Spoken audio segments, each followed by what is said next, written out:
నా పేరు లలిత్. నేను 7వ తరగతి చదువుతున్నాను. నేను ఈరోజు ఉపన్యాసం చెబుతున్నాను. నేను ఈరోజు శ్రీ మహావిష్ణువు 10 అవతారాల గురించి చెప్పబోతున్నాను. మొదటి అవతారం మత్స్య అవతారం.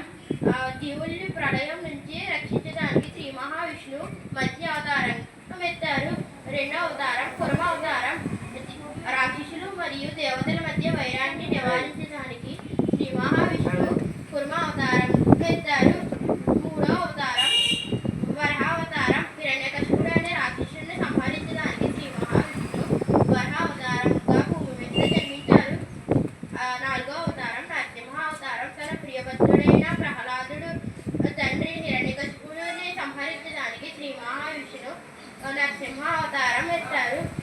ఐదవ అవతారం వామన అవతారం. దేవతల స్థానమైన స్వర్గలోకాన్ని బలి చక్రవర్తి అని రాజు దగ్గర ఇప్పించుకోవడానికి శ్రీ మహావిష్ణువు వామన అవతారం ఎత్తారు. పరశురామ అవతారం. సహస్రబహుడు అనే రాక్షసుని సంహరించడానికి శ్రీ మహావిష్ణువు పరశురామ అవతారంగా భూమి మీద జన్మించారు. ఏడవ అవతారం రామ అవతారం. రావణాసురుడిని సంహరించడానికి అసురుడిని సంహరించడానికి శ్రీ మహావిష్ణువు రామ అవతారంగా భూమి మీద జన్మించారు. ఎనిమిదవ అవతారం కృష్ణ అవతారం.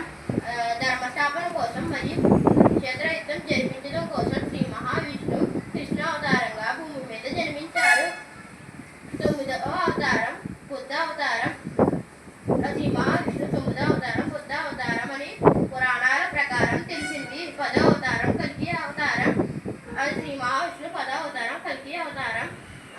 కలియుగ అంతంలో కల్కి రూపంలో జన్మిస్తారని ధర్మ గ్రంథాలలో ఉంది.